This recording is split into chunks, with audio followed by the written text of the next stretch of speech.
이게 나한테는 가장 큰 위기였다. 정말 내 인생에서 이건 정말 힘든 일이었다 하는 게 있다면 어떤 게 있을까요? 정말 큰 위기가 있었는데 제가 동생을 먼저 보내야 되는 그런 일이 있었어요. 그때도 집에 가서는 울 수가 없는 거예요. 왜냐면 부모님은 또 얼마나 힘드셨을까 이런 생각을 하면 그래도 이제 저희 부모님이시기도 하지만 한 사람의 엄마 아빠시잖아요. 그래서 저분들도 누군가한테 기대야 되는 사람이 있지 않을까 해가지고 이제 그런 단단하게 받쳐주는 사람은 있어야 된다 해가지고 좀 악착같이 버텼어요. 집에서 안 울고 딴 데 가서 울고 집에서 오히려 막 얘들아 괜찮지 괜찮지 약간 이렇게 좋아질 거야 약간 그러셨구나. 가족이 떠나면 얼마나 슬픈데요. 근데 이제 그 슬픈 마음을 사실 슬퍼해야 되거든요. 슬퍼해야 되는데 슬픔을 마음 안에 묻고 이제 안 슬픈 것처럼 하는 게 마치 동생들을 건사하고 힘을 내는 것처럼 생각이 되니 이 작은 몸에서 얼마나 힘들었을까. 아직 어린데. 그러네요. 힘들었겠네요. 동생이 세상을 좀 떠나고 나서 잠깐이라도 나도 뭐 살아 뭐해 이런 생각이 들었던 적 있으세요?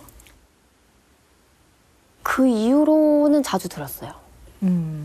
그 전에도 당연히 막 그냥 다 끝내버리고 싶다 약간 이런 생각이 있었는데 진지하진 않았거든요. 근데 이제 그 컴퓨터 업무를 하다가 컴퓨터도 이제 전원 버튼을 끄면 컴퓨터 쉬잖아요. 근데 이 사람 삶이라는 게 누가 전원 버튼을 눌러주지 않으면 계속 작동되는 거니까 그 꺼져가는 컴퓨터가 부러운 거예요. 그래서 와, 나는 언제 쉬지? 나의 전원은 언제 꺼질까? 그래서 좀 그 뒤로 죽음에 대해서 많이 좀 가깝게 생각을 했어요. 그렇죠. 죽음을 생각한다는 건 되게 힘든 마음이거든요. 그게 어떤 마음일까요? 쉬고 싶다.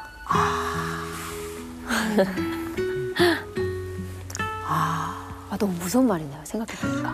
무섭다기보다는 되게 가슴 아프죠. 그냥 주도권을 갖고 있는 사람인데 그냥 본인이 결정해서 쉬면 될 걸. 그거를 죽음을 통해서라도 쉴 수 있지 않을까라고 생각한다는 건 너무 가슴 아픈 일이죠. 마음이 너무 아프다. 부모로부터 이런 부분에 충분히 채워지지 못했다라고 느끼는 사람들은요. 네.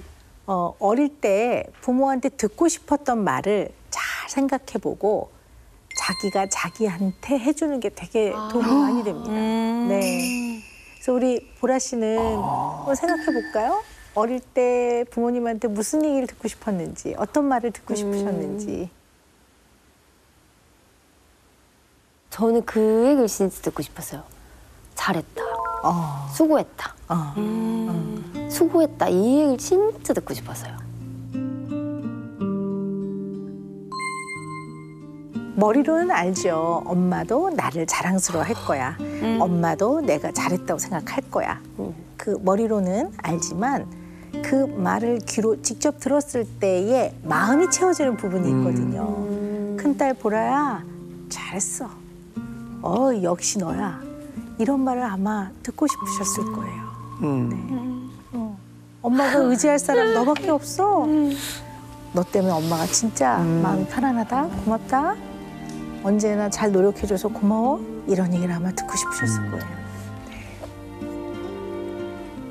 그런 것 같아요. 제가 해드릴게요. 은영이 이모가 해드릴게요. 네. 보라야, 열심히 살았어. 매 순간, 매 상황, 한 걸음 한 걸음 너는 진짜 열심히 살았어. 잘했어. 우리 큰딸, 고맙다.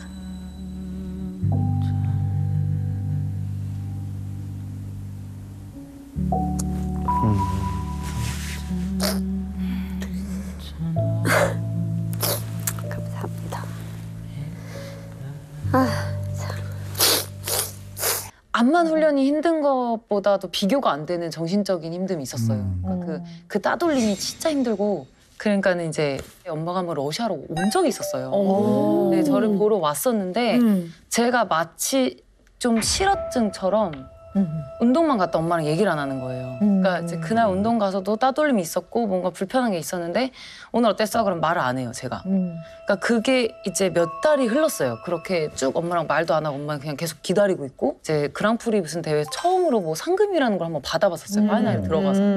그래서 이제 그걸로 엄마 좋아하는 브로치를 이렇게 사가지고 왔는데 그냥 그걸 가지고 둘이 아무 말 없이 3시간 동안 울었어요.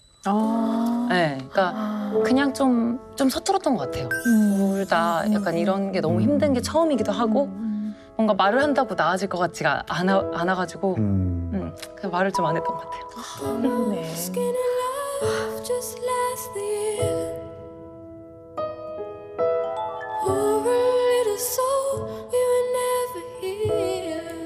이제 집에 와서 제가 힘든 내색을 하면 부모님 너무 힘들어하시니까 그래서 완전 괜찮은 척하고 딱 방문 닫으면 그때부터 죽겠는 거예요. 거의 막 사경 1회 정도로 힘들어가지고 그거를 이제 계속 반복을 하다 보니까 어느 순간 방에서 쓰러질 것 같은 거예요.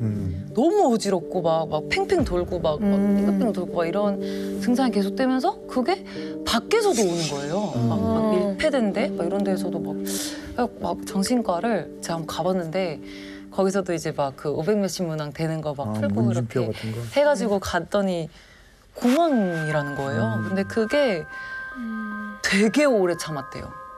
그 증상이 이렇게까지 돼서 온 사람은 되게 드물다고. 무슨 그 참는 거의 수치가 거의 끝에 찍혀 있는 거예요. 네, 그래가지고 첫 번째 처방이 독립된 공간을 갖는 거라고 하시더라고요. 그래서 제가 독립을 1년 반 전에 하게 된 거고 그러면서 진짜 많이 좋아졌거든요. 잘하셨네. 네, 네. 부모님하고는 이런 얘기들 제대로 좀 정확하게 전달이 되셨어요? 얘기 안 했을 것 같아. 그냥 막 일어나고 있는 상황에서는 얘기가 안 나와요. 안 나오고 네, 지금은 완전 회복했으니까 얘기할 수 있을 것 같아요. 그럼 지금 이 방송을 보시면 이제 부모님이 아시겠네요. 네네네네. 네. 개인적으로 만약에 저도 이제 딸이 있으니까 나 진짜 똑같은 생각했어. 딸이 이런 상황인 걸 내가 그 방송을 보고 알았다 그러면 아빠로서 나 너무 속상할 것 같아요. 나 지금 막 내가 왜 눈물 날라 그러죠? 네.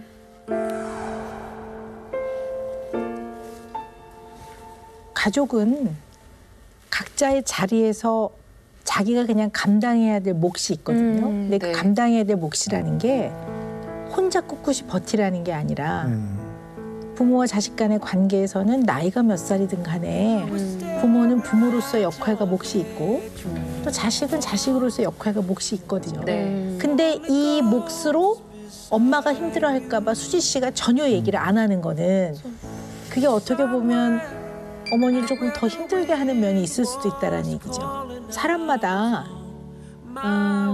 어려움과 아픔을 받아들여서 해결하는 방식이 좀 다 다르죠. 표현 방식도 다르고요. 근데 수지 씨 또한 본인이 힘들 때 그것에 대한 표현을 안 해버리는 걸로 표현하시는 거거든요. 네, 근데 그거를 아무한테나 동네 사람들은 내가 이렇게 힘들거든요. 이렇게 할 수는 없지만 그럴 네. 필요는 없지만 네. 근데 그거를 그렇게 안 했을 때 오히려 상대방은 굉장히 그렇죠. 서운하죠. 네. 제가 이렇게 쭉 들어보니까요. 수지 씨한테 있어서 올림픽에 나가고 체조 선수로서 성공을 하는 거는 네. 개인적인 성취, 행복, 개인의 꿈이자 가족의 성공, 성취, 꿈이었던 것 같아요. 네. 그러니까 체조가 좋기도 하지만 얼마나 부담스러웠을까. 어머니가 너무 고맙고 어머니를 사랑하지만 어떨 때는 얼마나 부담스럽고 밉기도 했을까. 어린 마음에 지금이야 다 커서 그렇지만 좀 그런 마음이 아주 많았던 것 같아요. 맞아요. 네. 너무 고마우면서도 그렇죠. 막 미웠다가도 막 이런 모든 감정이 막 오고 갔던 것 같아요. 말 그대로 이제 애증의 그러니까 어머니가 수지 씨한테 했던 이제 그런 말이나 행동들을 조금 바꿔서 번역을 해보자면 어머니는 딸이 걱정이 되거나 딸이 힘들어할 때 그럼 이제 어머니도 걱정이 되기도 하고 어떨 땐 속상도 하고 어머니도 다양한 마음이 있잖아요. 네네네. 수지 씨한테만큼은 다 한 단어로 표현했어요. 그럴 거면 그만해. 그러니까 어머니가 그럴 거면 그만해는 어떨 때는 어머니가 속상할 때도 그렇게 표현하고 어떨 때는 수지 씨가 불안할 때도 그렇게 표현하고 딸이 너무 안타깝고 안쓰러울 때도 그 표현을 하신 것 같아요. 그 표현을 세부적으로 바꿔서 했어야 되는데 그걸 좀 다양하게 해주셨더라면 얼마나 좋았을까.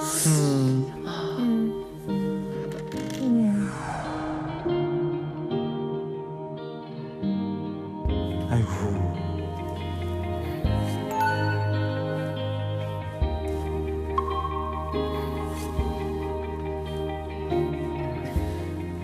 얼마나 어린 마음이 힘들었을까. 그러면 체조를 하는 상황이 불안하고 두렵죠. 근데 이 불안하고 두려움은 해나갈 수가 없으니까 본인 스스로 누르는 그 방법 중에 하나가 딱 정해져 있는 틀 안으로 들어갈 때 덜 불안하거든요. 근데 그 틀이라는 거는 네. 개수, 횟수, 점수 이런 것들이거든요. 왜냐면 그거는 눈에 극명하게 보이잖아요. 네. 이런 횟수로 네. 그것을 채우지 않을 때는 오히려 불안해지는 거죠.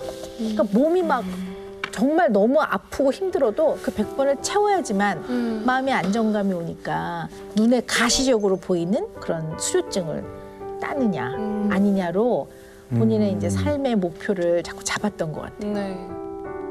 사실은 운동 중독이라고도 아까 앞에서 얘기를 했는데요. 네.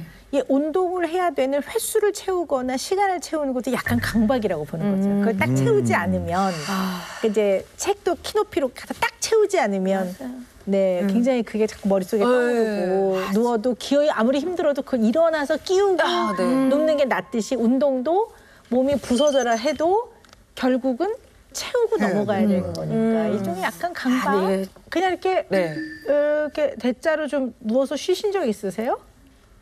잠을 잘 때는 아니 잘 때 깨어 있을 때.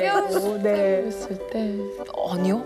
아무것도 안 하고 누워 있기는 좀. 네. 그럴 때 커튼이라도 뜯어서 빠시죠. 네네네. 빨래도 해야 되고.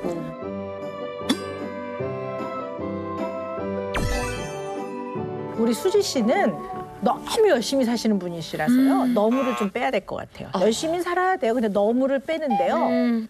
그래서 이분은 아무것도 안 하는 시간을 숙제처럼 드려야 될 것 같아요. 그래, 맞아. 그래. 숙제를 드리지 않으면 잘 안 될 것 같아요. 네네네. 아무것도 안 하고 있는 거는 비생산적인 시간이 아니고 휴식과 회복의 시간이거든요. 아, 네네네. 그래야 그 다음에 정말 수지 씨가 진심으로 하고 싶은 걸 할 수도 있어요. 그 여력이 생겨야 되는데. 아, 네. 맞아. 네, 우리 수지 씨는요. 아주 어린 시절부터 전지훈련을 가고 또 태릉 선수촌에 들어가고 이러면서 굉장히 독립적으로 산 것 같아요.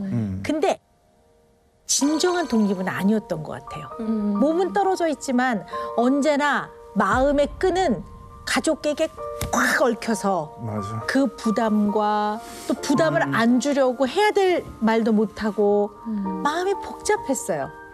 근데 이제는 진짜 독립을 하셔야 될 것 같아요. 이 독립은 마음의 독립과 신체적 독립과 공간의 독립과 경제적 독립과 모든 것들을 의미합니다. 부모님이 고민할 거는 부모님에게로.